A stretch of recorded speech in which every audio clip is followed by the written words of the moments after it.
Lots of claps. Well, Clyde, thanks very much. I appreciate you guys being here. Huge day every single year. The excitement building. 1 week officially from today, the 2019 season kicks off. Can't wait. I try to tell the kids we're trying to stay momentary. Yeah, we're all excited. We know what the vision looks like out front, but we have this day in front of us today that ends in Y, and so we've got 6 more opportunities to be together, to train, to continue to get better, to get in better rhythm as the season approaches, so that when that first game comes up next Friday, we're ready to rock and roll. So, really like this club. The kids are. I think it's a good team. I think they like each other a lot, which I think is horribly important. The investment that they're putting in leading up to the season starting all the way back in the fall, tremendous. We talk about every day trying to replicate championship behavior in everything we do, and they're certainly doing a good job at that. I think they're excited. I know I'm excited watching them play. I think the thing that I think is different maybe this year in our 3rd year is that I look across the field, we're a little bit more layered. We're a little bit more competitive position to position. We've got a nice balance of returners with good heartbeats and game-like rhythms. And then we have a bunch of young kids that we've added into that I think are helping push the competitive level a little bit. So that's been really good. But, more than anything, we're ready and we're excited for what this season's gonna be, and we've certainly got some things to do. The kids that have been here, including myself, that we got some winning to do, and we've tried to up the competitive spirit in our training. The kids are competing well. We've got to start to get back on that winning way, that Tulane baseball tradition that's out there. We've got to start doing our part. I know these kids are taking that into consideration, and I know that's a part of what they're doing. So super excited. I'd be remiss too if I didn't tell you guys today we have 2 new additions to our staff. Curtis Akey is back in a different role. You guys probably remember him from before, but he's our director of baseball operations now. Super excited to have him. And then the all-time saves leader at Tulane, Daniel Latham, we were able to attract him to be our new pitching coach this year. So super excited about that. Really excited about what we've seen with the growth of our pitchers. We're throwing the ball more generally around the plate. I would say there's uptick in not only that, but just guys' stuff, their know-hows. It's been really good. So our players, the returners, the new guys, the way we're going about our business, the couple new additions to our staff, it brings for a lot of great hope, okay? And that's what we're going to do. And the kids know, just like anything, we're trying to do this thing 1 pitch at a time. And we're going to just try to, win the first pitch on Friday night, and we'll just carry it on from there. So super excited. I'm open for any questions that you guys may have for the team or the upcoming season. How would you characterize the personality of the team? Spirited. Yeah, I think there's good spirit.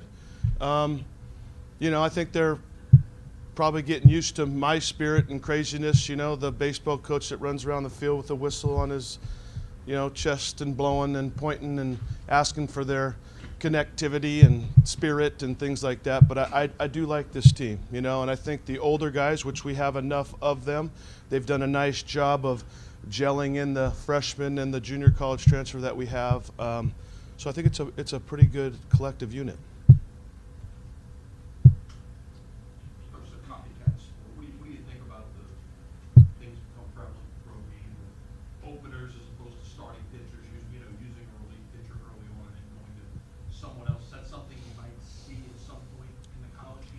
You certainly could. We're not doing that at this particular time. We think we've got 4 or 5 guys, 4 for sure, that can start, and we're going to try to get those guys off to a good start and try to get us as deep into games as that we can. But I would tell you, any great pitching staff, it's got the starting pitching, but if you could do it how you really probably want to do it, you would maybe almost go backwards, and that's where I think we've evolved too. So we give the ball to a Caleb Roper or a Keegan Gillis to get us started. We'll feel good about wherever they may take us and what is kind of next. So we're going to kind of stick with the old school starter to get us as far as he can, and then let the matchups and the availability and things like that just go forward. So it's funny you asked that, because Derek Johnson is a great friend of mine. He's the pitching coach for the Milwaukee Brewers last year, right? And they kind of started doing some of those thoughts and things like that. He's with the Cincinnati Reds now, but we're not quite ready for that. Go through your kind of your pitching rotation. You mentioned Roper and Gillis. That could be your Friday, Saturday. Kind of. Did I give that away? No. You know, you're probably not going to get a lot of those answers from me today, and it's not because I'm trying to be tricky. It's just like I told you, we've got 6 opportunities still left. We're going to replicate this weekend just like next weekend. I was telling Ed, you know, we're going to play at 6:30 tonight and 4:30 tomorrow and get after it on Sunday afternoon.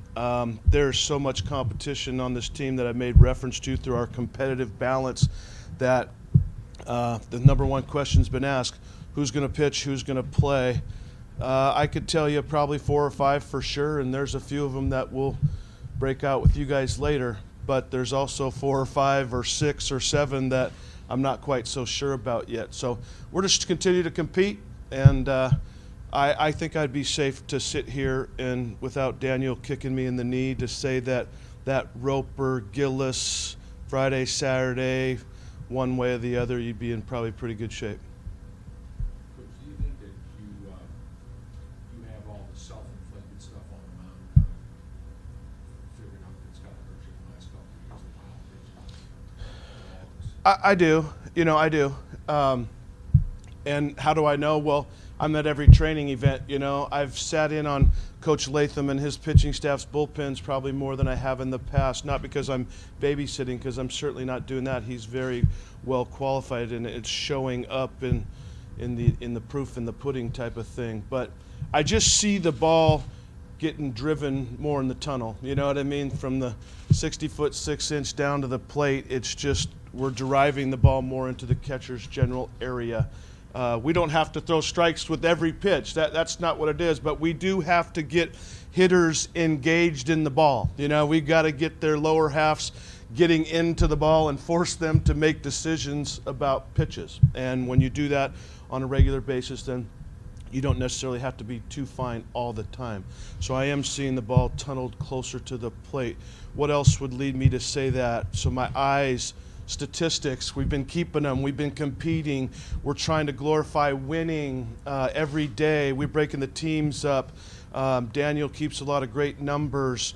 We're not walking a lot of guys, you know, which is good. And so it's been good for our hitters, and it's certainly been good for them. And I think what we're seeing is we've got that experience that we talked about. You look around our infield, and again, with not giving up who's starting on Friday and Saturday, but the Hosies and Gazos and Artigues and Jensens, those are vacuums now. Those are guys with Velcro in their gloves. I think our pitchers feel really good about if we do this. You know, we might give up some hits, but there's going to be a lot of plays to be made behind us, and I think it helping our infielders stay engaged in the game better, all the things that you know would come with consistent strikes. So.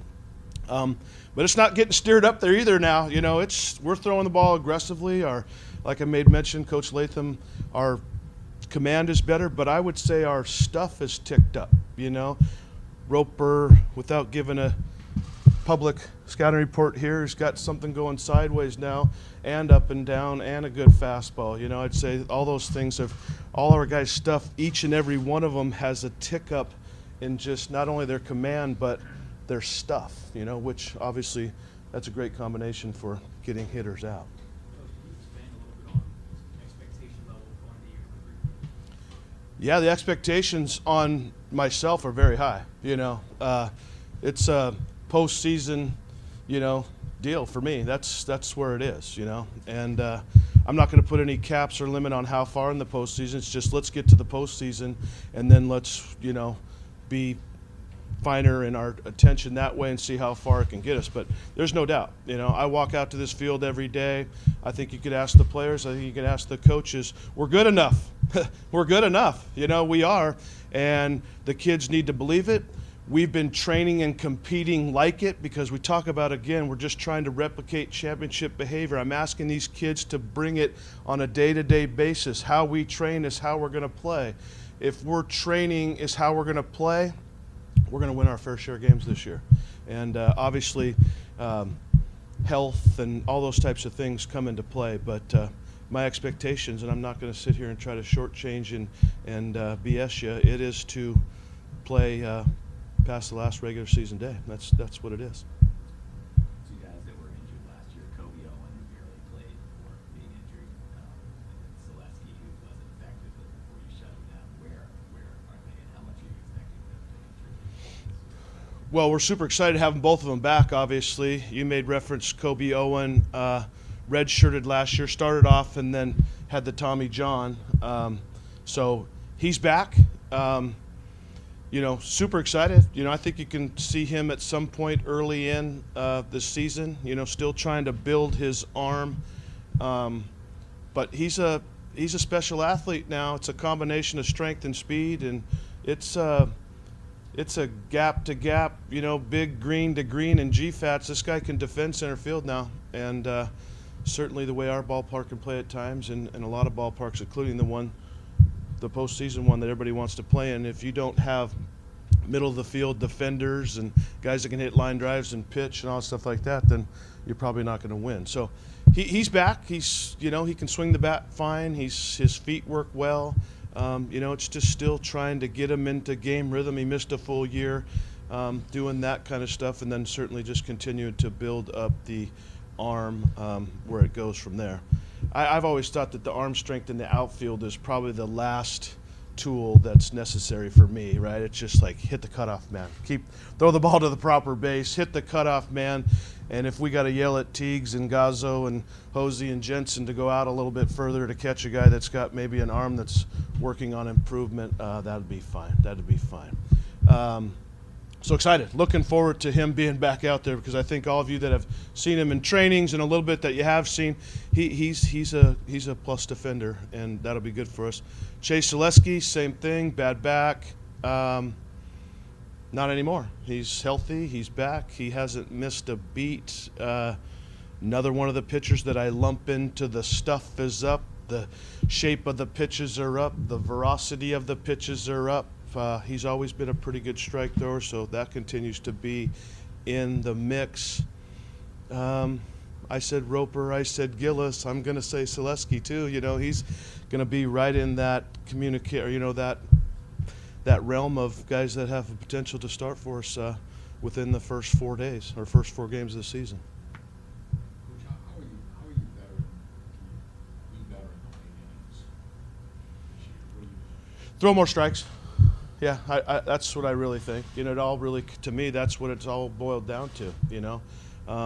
When we found ourselves in trouble over the last couple years, I think the things that we've done offensively at times have gotten kind of pushed to the side because we're either out of it or we're swinging uphill or whatever it might be. But there's been some pretty good offensive numbers, and don't quote me on this, but for the major offensive categories last year, we're in the top half of the conference, which we all know is good, So we've had some offensive moments throughout the course of the things. It's just consistently, can we stay in the game from the pitching mound, from the defensive side of it? If we can do that, I feel really good about this team. And what I've seen, I don't see there's any reason why we can't.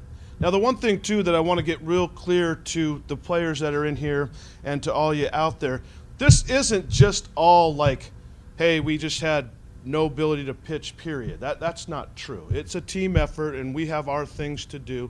We just got to try to stay in ranges of each other. But I think we would all agree that the guy that's standing on the elevated surface 60 feet, 6 inches away, he's in control. Okay, he's in control. He's got a round bat. The guy standing down the hill from him's got he's got a round ball. This guy's got a round bat. There's white lines seamed on a field with a bunch of these good infielders and outfielders that we're talking about. It's tough to hit, okay? And we've got to force the action and the tempo that way.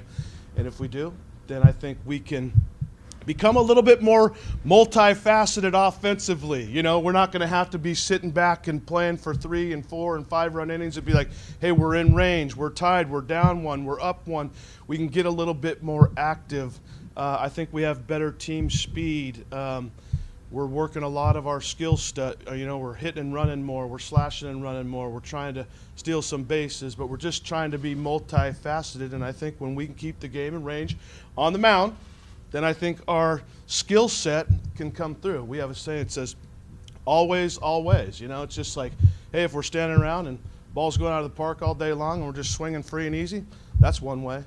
But when you run into a good pitcher, a Pellerin, a Roper, a Gillis, guys like that force us to a little more small ball, get on base, a little more hit and run.